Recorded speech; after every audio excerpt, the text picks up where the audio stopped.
2024 Anaheim 1 was bound to be epic. We had to check out the Fan Fest first, and our first stop was definitely to check out the replica bikes. As we wrapped up that, we headed over to check out some of the BMX competition. These guys are gnarly.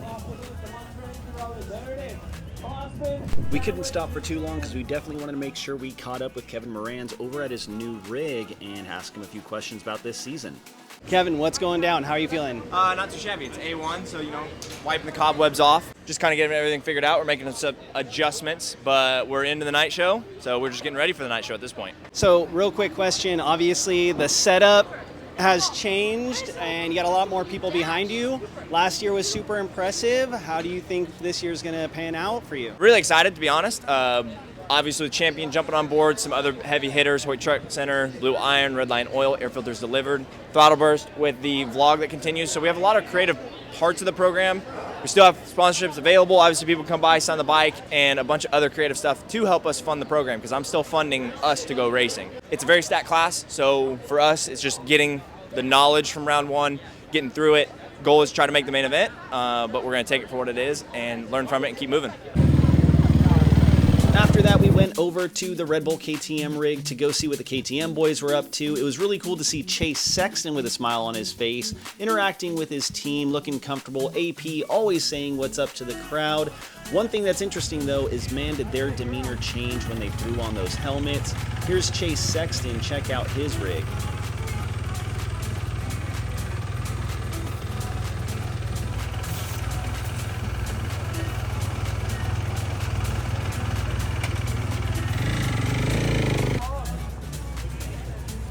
As they headed into the stadium, I wanted to make sure I had some time to go check out a few more bikes. So I started first with my favorite privateer team, AEO Power Sports, then headed over to Prado's 10.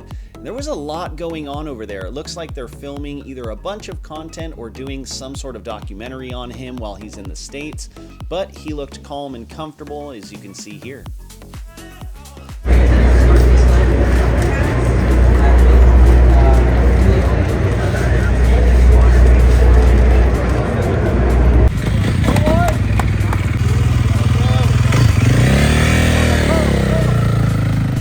A quick stop over to Husqvarna and saw RJ Hampshire, but soon after it was time to go check up on David Pulley and see how he's feeling about this season. Yes, sir. Back with OF, super stoked on that. We're really been pushing the sports side of this platform and showing all the behind the scenes, like exclusive race day training, nutrition content. So really pumped to be with them again and be on the forefront of this push for their sports side of things. That's so cool. And how are you feeling for the season? Obviously it's A1, there's a long season ahead of us. What are you thinking? Yeah, so feeling really good for the season. Today, well, these first 4 rounds are just kind of a warm-up for me. I'm on a new training program with Davey Millsaps. We've been really grinding these last couple months, and we're still actually in a boot camp this week. I've been doing tons of laps this week leading up to this race, but we're literally just treating these first few rounds as a warm-up for the East Coast, and also when I get into Detroit, it's just going to be like another round for me, not like first race jitters kind of thing, So kind of like a ramp up. Yeah, for sure.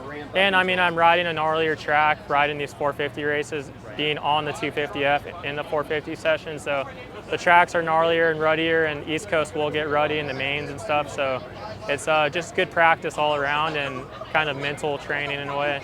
Dude, that's awesome. I'm always pulling for you, my guy. Yeah, I appreciate you.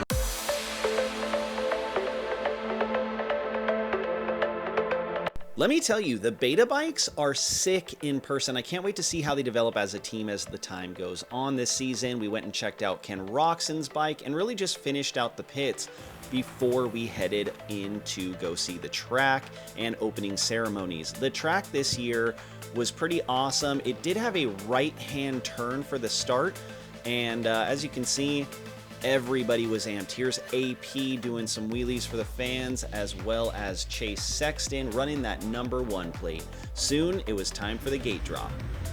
One of the biggest stories to come out of A1 was this contact between Freese and Hunter. I have it slowed down here so you could kind of see what happens. No matter what your conclusion is or what happened, it definitely ended up in a crazy pileup.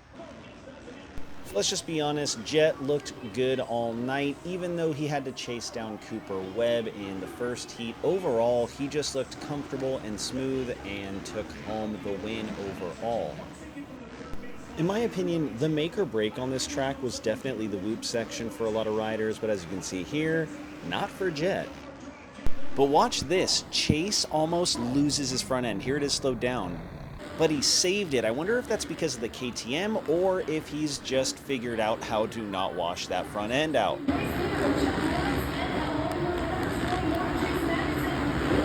As you guys can tell, we had an amazing time at Anaheim 1. Thank you guys so much for watching. Special thanks to Kevin Moranz and David Pulley for allowing me to get an interview and a quick word with them. Don't forget to like and subscribe. We will be doing another vlog about the Glendale Supercross. Thank you guys so much for watching, and we'll see you guys on the next one.